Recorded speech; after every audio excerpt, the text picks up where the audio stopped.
All right, Jim. The red light has been hit, and we're jumping right into it. I'm actually Rosston. Oh, Jim but is you're the Jim is yeah. that's right, right. My bad. Well, we'll start that over. So we're starting in here. So Roston, we are actually kicking off our interview here. So why don't you first tell my listeners what you're currently raising money for over on Kickstarter? Sure thing. So the current Kickstarter campaign I have is for Jim Mahfood's Pop-Up Funk.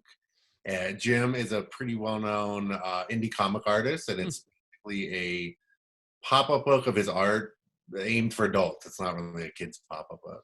Right, right. Yeah, it seems like it's a very adult theme here from what I'm looking at. Definitely. Yeah.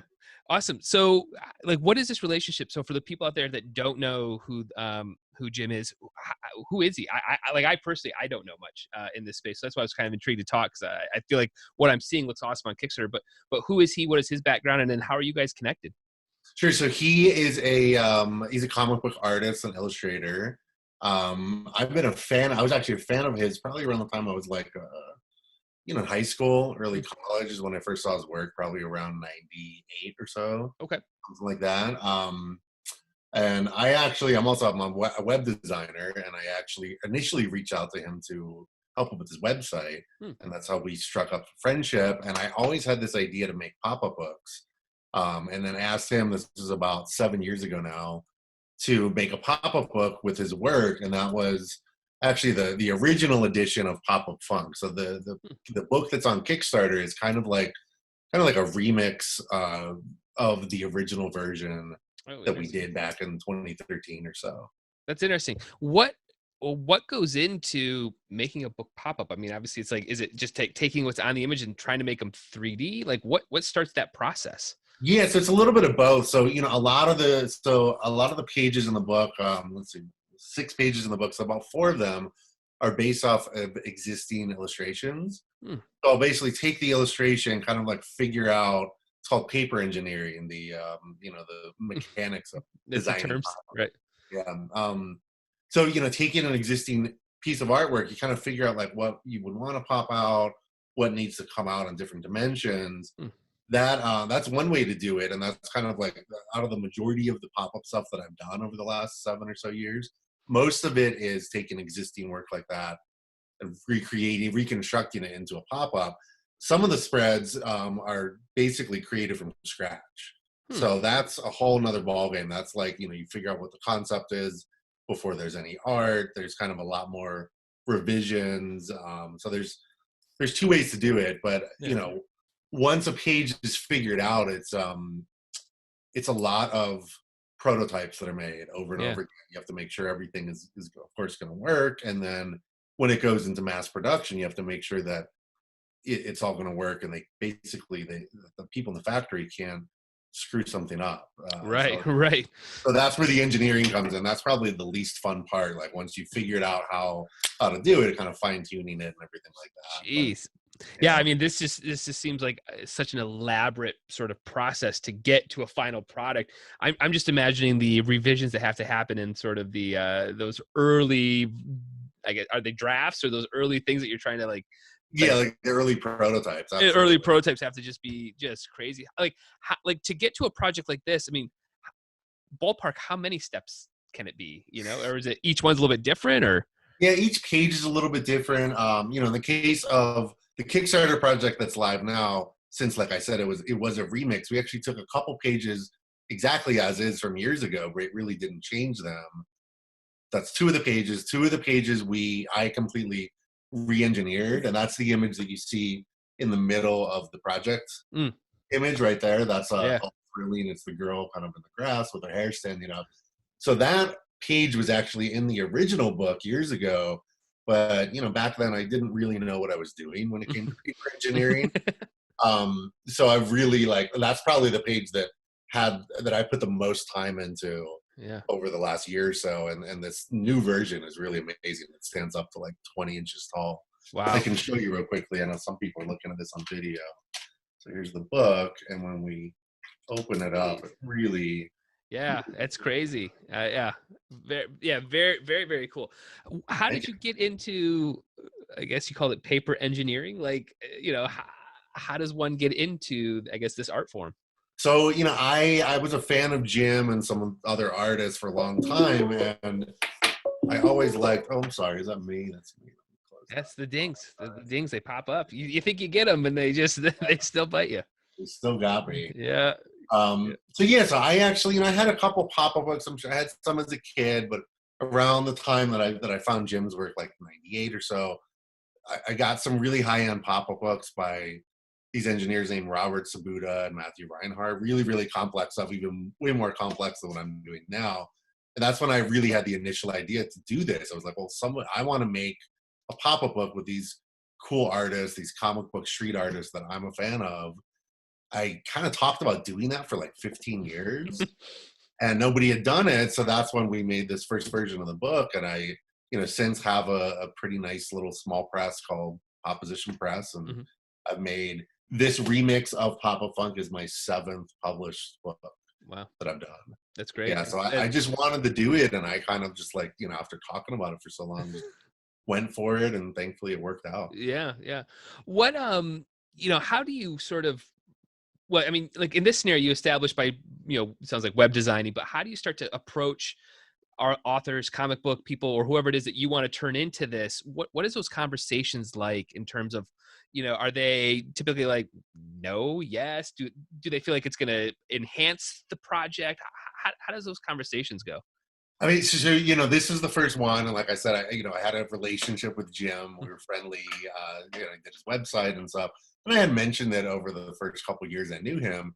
I think he was kind of like, "Yeah, whatever, buddy. Like, it's not going to happen." But I just kept pushing him, and then at some point, he's like, "Okay, let's try it." And we made. It was actually the first version of the first spread in the book, which is this one called Funky Beat Sir. It's a relatively simple page engineering wise. It's got 2 Star Wars characters, Yeah. the 2 guys from Daft Punk and Tron in there. It's a fun piece. And then after this one was done, I think he realized like, oh, this is a cool thing. And then we really went for it, and we figured out that original version was 10 spreads, which is an awful lot for a pop-up. Yeah. Yeah. So he, honestly, if it wasn't for Jim saying yes to me 7 or so years ago, I wouldn't have gone to the next person, and I wouldn't still be doing this now. Right. Right. Yeah. Now, in the sort of the community around this, do people look at this as more of a collector's item or something that like enhances the story or enhances the reading through it? Like, how do people sort of embrace it? Yeah, so it's not really, out of all the books I've done, there's only one that's really kind of got a story aspect to it. Most of it, it's kind of just like, it's like a nice coffee table art book. Yeah, It's like art sure. piece. So yeah, it really depends on the artist. Like with Jim's, it's just a really fun, you know, exploration of his work in a different format. So, we're looking for his existing audience. There is a group of pop-up book collectors and paper engineering kind of fans out there. So that's kind of like my audience. And Mhm. I definitely try to work with people that have a decent sized audience, social media, like just kind of a following so that we can sell these books, because Yeah. if it's an unknown person, it's a lot much of a harder kind of sell. Sure. So, yeah, I think back to, probably a lot of my questions come from like the layman, the people who don't know. I mean, Sure. when you're kind of, I guess, envisioning it, are there certain like pages you're looking for where you can start to imagine like, boy, if this popped up or if this did this, it would work? Or if there's some things you look at and you're like, yeah, there's just no way, there's too many details. What are you looking for as like a baseline of like, all right, yes, I think this can be achievable, and now let me start. What is it? Yeah, so usually it's like, if it's an existing piece of art, let's say, and there's like a main character, you don't want that to be the focus of it.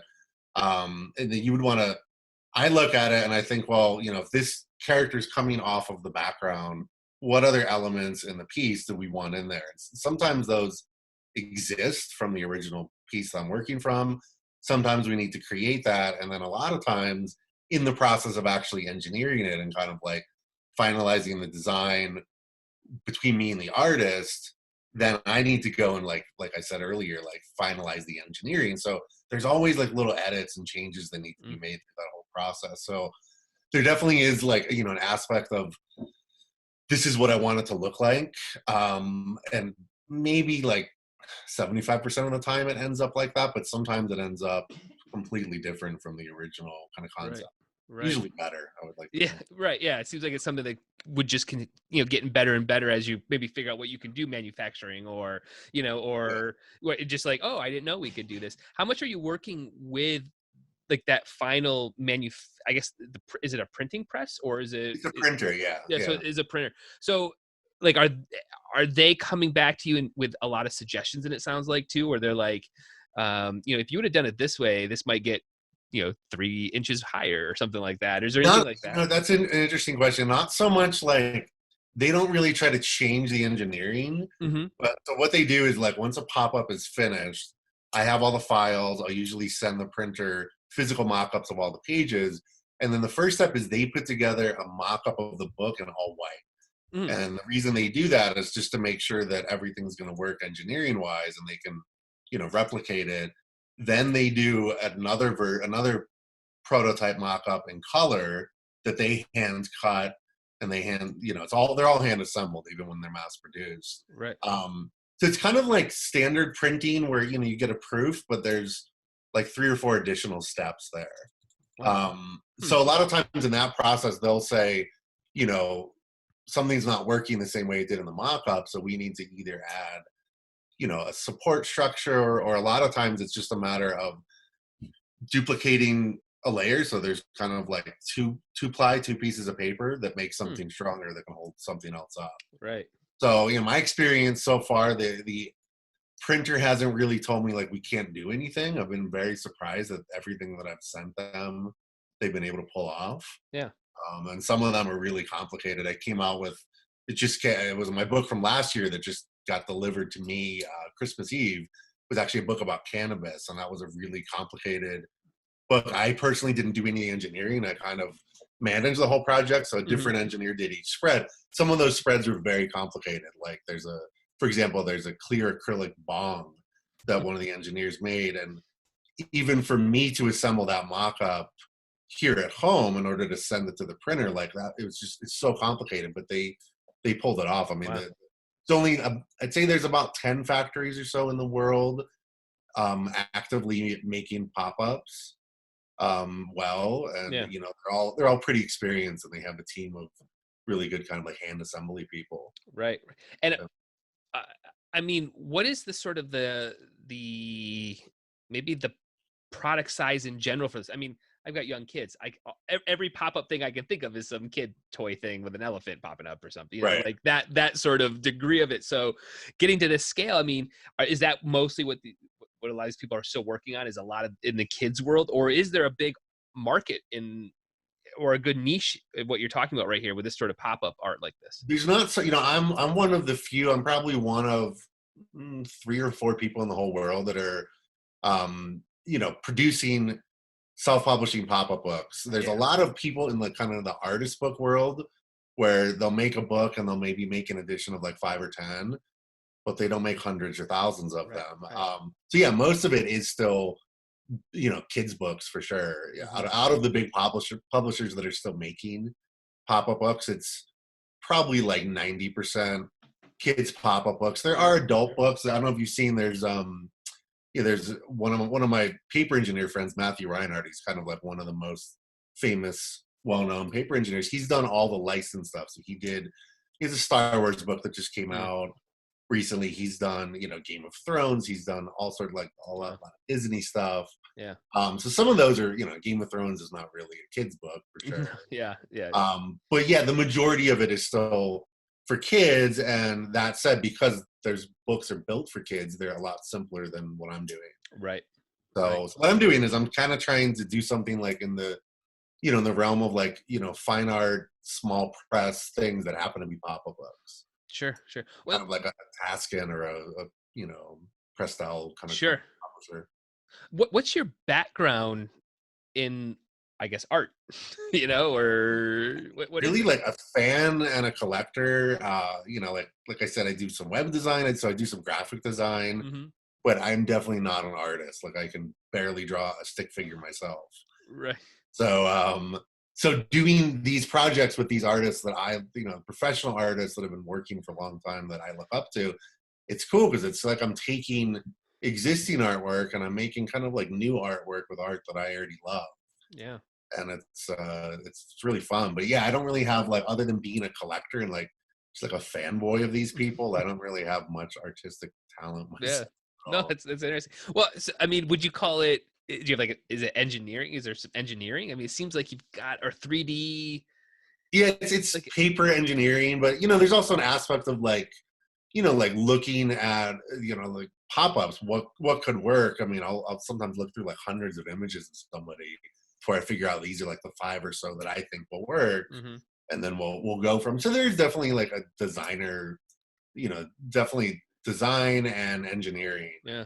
And then publishing, you know, there's the aspect of the actual like minutia of publishing everything, manufacturing. I'm kind of doing everything myself. I do Sure. pretty much all the distribution and shipping, and I do almost all my sales online myself, which is hmm nice. Yeah. Sure. What does the distribution look like in a product like this? Is it something that you try to get to, like, the big box retail type of stuff? Is it? I mean, you mentioned just mostly online, but is it that sort of like small runs of these? And what is even a big run? I guess because if it's Yeah, so you they're know handmade, what I'm right? That's what you doing, said. right? What I'm doing is definitely considered small run. Almost most of my books are 1,000 copies. hmm And what I do is I'll do like 1,000 regular editions and usually about 100, sometimes 200 special editions. And that's the neon jive with this, you know, Yeah. this slipcase. So that's kind of like a more high end limited edition that has a special cover and is usually signed by the artist or something like that. Um, I did do 3,000 copies. I did a Necronomicon book with an artist named Skinner a couple years ago, and that we did so well with the pre-orders for that one that we actually printed 3,000 copies. So Wow. that's the most that I've done. But when it comes to, you know, other pop-up books by the big publishers, it's, you know, from what I understand and I've heard, it's usually around like 5 or 10,000 is usually an initial run. Hmm. But for books like that new Star Wars book, I don't know how many they made, but I assume they printed Sure. 100,000 or Right. something, Yeah. Yeah. and those Wow. go in different languages. So what I'm doing is definitely, you know, like small peanuts compared to the bigger pop-up books out there. But it's, you know, it's a decent amount that can be generated profit-wise, Sure. because if I'm selling all these, they're not cheap books. They're usually $50, $60 each. Right. Right. So it's not like a kid's pop-up book where it's like $20 or Yeah. something. Right. Yeah. Yeah, so for distribution, you know, like I said, I sell most of it online myself. I haven't even tried to go to the big box stores because they want a much bigger order than I can hmm even fulfill. But it's a lot of galleries and small bookstores and kind of like specialty Sure. shops that contact me. And almost everybody that contacts me to carry something, I'll say, yeah, like, you know, sell them a couple boxes wholesale or something like Right. that. Right. Are there And are then there conferences for this sort of world too? Do you go to any conferences throughout the years? yeah, so I go to a conference every year called Designer Con. So one of the reasons I got into this, and I know some of these artists, I'm a big fan of designer toys. You can kind of Oh see them yeah. there Yeah. on the Very cool. shelf. So Designer Con is kind of like initially started as the conference for designer toy collectors, but it's expanded to different artists, companies like me, basically people making things with different kinds of artists. So I Sure. did that one. There's a couple comic conventions here in Denver that I do. And then there's actually a nonprofit group called the Movable Book Society Hmm. that I'm a member of. So it was started by somebody about 25 years ago, 30 years ago, something like that, Yeah. a collector. And it's now, you know, there's about 400 or 500 people there. They have a conference every 2 years. And I've been going to that for the last couple of years. And that's nice because that's kind of the only time that I can be around other paper engineers. Sure. Yeah. Right. Like, Yeah. you know, there'll be 20 of us sitting in a room, and there's like 80% of the world's paper engineers. Paper. Yeah. We're all in one room. Yeah. That's great. That's great. So, yeah, let's talk a little bit about the actual like Kickstarter that we're talking about right now. So while you and I are talking right now, you have about 20 some odd days to go. When this airs, you'll be, I don't know, 18, 17, somewhere around there. You had 18,000 on the goal, but right now you're at 25,000. So you obviously you've crushed that goal. What was some of the strategies or the conversations that you were kind of having in your mind here about, what you thought you were going to have to do in terms of a public goal, kind of the audience that you built, and what you thought you could do with this campaign? Sure. So, the reason that I actually did my second book, which is called the Pop-Up Art Book, Mhm. on Kickstarter in 2015. Since then, I've been kind of self-crowdfunding by doing pre-orders directly on my website. The main reason that I wanted to do Kickstarter for this project is to see, so that initial campaign that I did in 2015, 33% of the backers that we got for that project were from Kickstarter, Oh, wow. search or discovery. Yeah. So even though I've been doing pretty well on my own, I really wanted to see if we could do that again, if we could get a kind of a decent chunk of our backers through Kickstarter, kind of outside of my and Jim's existing audiences. Sure. And we did that pretty quickly, which is amazing. Yeah. We had, there's been a lot of things that's changed on Kickstarter since that initial project. So like the pre-launch page that Mhm. I think is a pretty new thing. Yeah. Very new. Yep. That seemed to help us a lot. We had 275 people sign up before we launched. Oh, wow. And we were promoting that for about 2 or so weeks. Hmm. And both Jim and I have been promoting the project for like probably about a year. Maybe in the last 3 to 6 months we've been saying it's coming early 2020. Sure. So people knew it was coming, so that definitely helped. And yeah, we hit our goal within like a little over 24 hours, which is great. Yeah. That's awesome. Yeah, super excited about that. Yeah. That's great. What, when you're, working on a project, I mean, you may be very specific on this because you kind of knew who your audience was just by it being a published book, like, it existed, right? So you had some idea of who you were going after. How are Sure. you sort of kind of thinking about though that, like, age range? Will they be on Kickstarter? Is your pricing correct for what you're trying to do? How do you sort of kind of put that whole piece together? Yeah, so as far as pricing goes, I actually kind of like have a somewhat of a formula for most of my books where the Papa Funk that's on Kickstarter, it's a 6-page book, so that's why it's we listed it as an MSRP of $60. That's what we're going to sell it at, Mhm. once we get the books. So that's kind of the general kind of formula I've been using. So that's discounted. It's $50 if you get it on Kickstarter. And since I've done this a couple times, we have the book done. This mock-up that I have that's in all the pictures and in the video on Kickstarter is from the printer. So this isn't one that like I made. Right. So we already got all the pricing.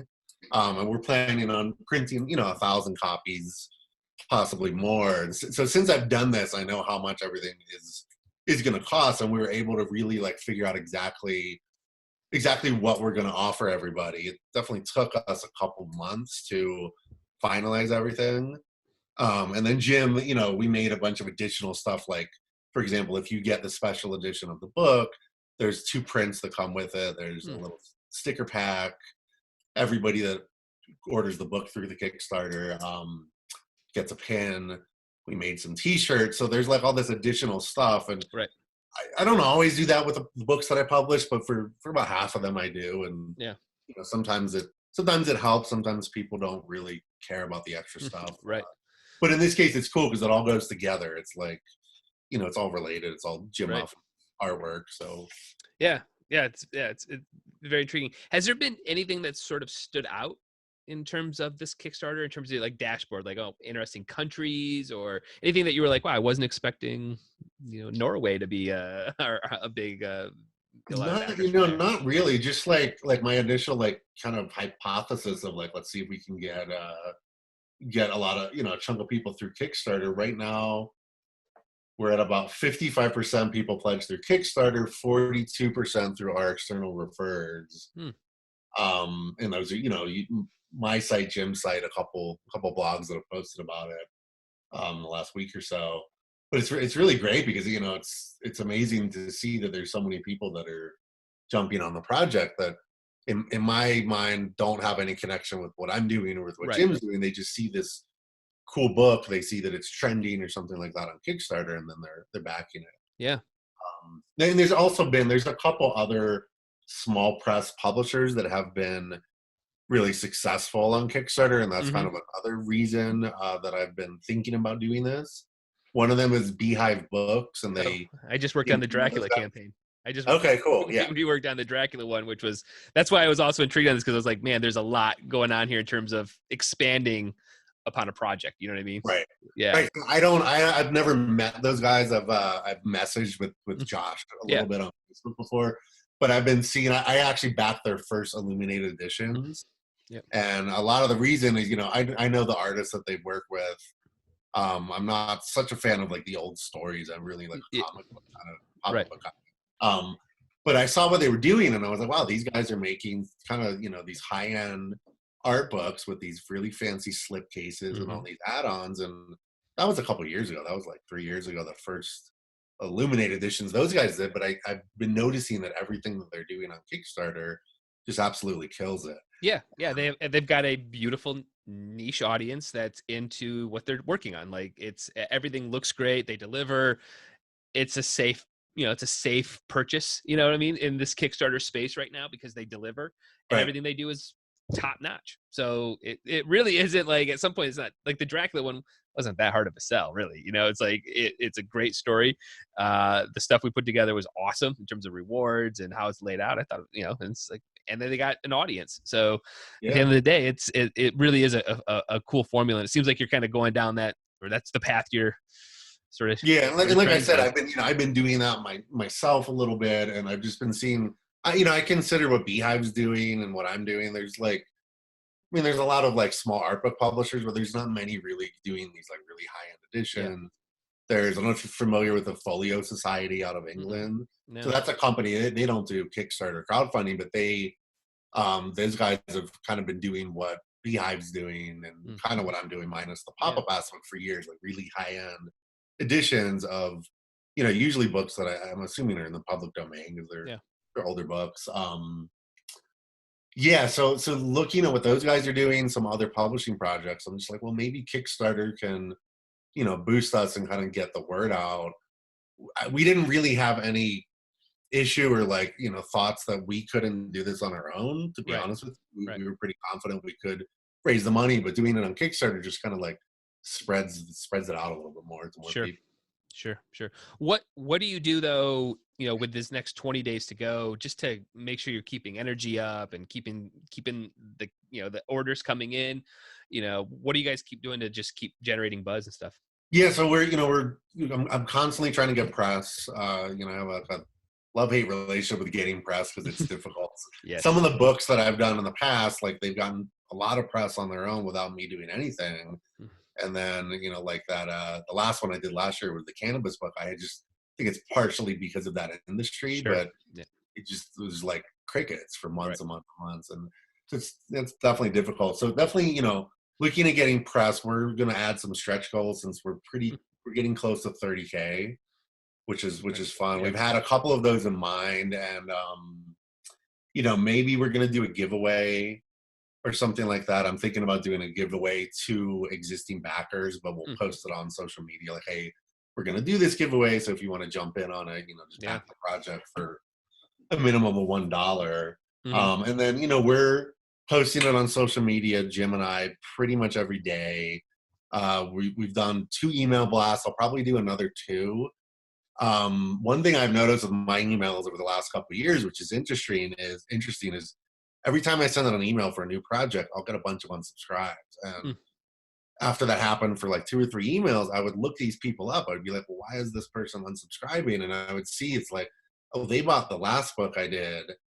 They like that artist, but they don't really like this next artist. So that's one of the things that I'm trying not to, annoy my list, because not everybody, especially when it comes to artwork, like people are very specific about what they like. And there are people that like what I'm doing because of the pop-up aspect of it, but most of it is they know the artist or they really like the art. So that said, I'll send another 2 emails out.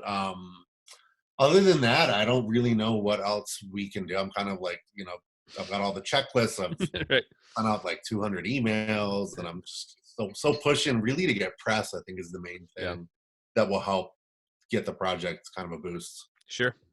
That's awesome. So what does the, walk me through campaign ends, all the money drops. What starts to happen on your guys' end? Yeah. So, interestingly, because of the fun coronavirus, all the factories are shut down for like another week. They Yeah. would have been back now. But we've already got pricing and everything. So as soon as the campaign ends, we'll put the order in for the book. There's also single pages we're making. I'll get another mock-up or two before they print it. So there's probably about a month or so of like a little bit more back and forth with the printer, finalize everything. And then, you know, I have probably about 5 or 6 different vendors that I need to work with to get everything. Like the slipcases come from one vendor, you know, t-shirts from somebody, stickers, etc. So kind of we've got everything in place. We've got samples, like I said, of everything. And the nice thing about this project is this book is like absolutely finished before we launch our Kickstarter. Right. So I'm estimating that we're gonna, you know, we have July as the delivery date. We should get it around then or sooner. Like it's only gonna take them about a month to assemble and then ship. So the nice thing is like this thing should be in everybody's hands in a couple months rather That's than great. usually Yeah. it takes like 6 months plus to finalize the production run Right. of a pop-up book. Right. That's cool. That's cool. And then what does like the next year look like? Is it working on more projects? Is it focusing on this one? Is there other stuff that you feel like you could do with it after, you know, after the books get in people's hands? Yeah, so after we get it out, yeah, I'll after we get the copies, you know, and fulfill all of our Kickstarter backers, I'll send it out to get some more press and then out to a couple, you know, outlets, and that absolutely helps tremendously to send them a physical book rather than just Right. pictures or something like that. Yeah, but we'll still push it. It'll be, you know, Jim and I will sell it on our sites, and he has a pretty big presence and does a lot of comic book conventions. So every convention that he goes to, I'll ship a couple boxes over there. So that'll help get the word out a lot for sure. Sure. You know, and also people seeing these books in person is amazing. So yeah, I'll keep pushing this one. I just finished up. I guess there's a couple more days people could order them. I started making greeting cards last year. I did a Halloween card with the same guy that I did the Necronomicon book with. And I just did 3 Valentine's Day cards with this artist named Kristen Luong. Okay. They're a little sexy, and because they're so sexy, China, basically nobody would print them. You know, China, there's pop-up factories in Laos, Vietnam, and Thailand. They've all done kind of like adult content type stuff, but they wouldn't touch it either. So I've actually personally been hand assembling all of the cards we made. We sold 250 of them or something. Holy cow. So it's not too bad. I'm like a little bit over it. So I'm glad, you know, Valentine's Day is coming up. Right. So that said, I'm going to make a couple more cards because I've noticed that that's kind of like a good product for me to have as the, you know, available rather than just a book that might be on someone's coffee table. Most likely it's on the shelf. The card's going to get seen a little bit more. Yeah. I've got a couple cards in the works, and I've got 2 or 3 books that I'm starting kind of at the same time. So that's great. I'm working, and you know, with Pop-Up Funk, this is the first time, like I said, like the book's done before we put it up for pre-order. I've finally got, you know, 5-6 years later, a nice pipeline of projects coming down the pipe, which is good. So when the next one will be finished and come out, I'm not sure, but we'll see. And the other project I'm working on is actually a pop-up book vinyl album for this band called Max Sabbath. The McDonald's Black Sabbath guys, right? Yeah. So the mix, yeah. So those guys contacted me, and we're doing. And it's interesting because since it's a vinyl album, that's 12 by 24 inches. Right. It's really spread size. So we're doing 3 spreads. We're 2 or 3 weeks away from that being finished. That'll be out sometime in the summer. Yeah, that'd be great. That'd be so sweet. Yeah, it's gonna be really fun. Yeah. And then the artist that's doing this guy named Grrl. He's got this really cool kind of like look to his work. Logistically, that's kind of interesting because I think we're gonna get the records printed here, but we'll get the pop-up and the album case most likely printed in China. Right. We're gonna have to physically, you know, assemble. The guys in the band will have to do that. They're in LA. Yeah. So that's coming up, and yeah, there's some other project. There's another really big, like I do sometimes, you know, like commercial client work, and I can't really say who it is, but there's a really cool thing, hopefully, that's coming up at the end of the year, and that's cool. Yeah, nice. That's awesome. Got a bunch of releases coming, making more pop-up books as long as people are buying them. Very cool. Very cool. Well, how can people kind of dive in your world, find you, click around? How can they Sure. So interact with you? everything is up on popositionpress.com. Okay. And I also post almost daily to Instagram. That's also Poposition Press. People can find Jim's artwork at jimmahfood.com. And then we actually have popupfunk.com redirecting to the Kickstarter page. So Okay. that's pretty much the easiest way for people to get to the Kickstarter. Just go to popupfunk.com. Cool. Well, I'll put those links in the show notes here, so people have the ability Awesome. to get stuff right away. But man, I thought this was a cool project. I was glad we could talk, because I always like having conversations when I'm out of my element a little bit, where I'm like, what are we doing? What's going on here? I've never seen a No, pop up book on the Kickstarter land, you know. thank you. But man, I think it's great. Everything, it looks amazing. This is a cool project, and I encourage everybody to go out and check it out, because you'll be like me. You'll be like, man, this is some cool stuff here. But Ross, I appreciate you taking time out of your day too, because I know Kickstarters are a very, very busy time, and I think my listeners are going to totally dig this conversation, and I hope that they'd reach out and back your campaign. Cool. Well, thank you so much. Awesome, man. I appreciate it. Have a great day. Alrighty, you too. Thanks, man. Bye now. Bye.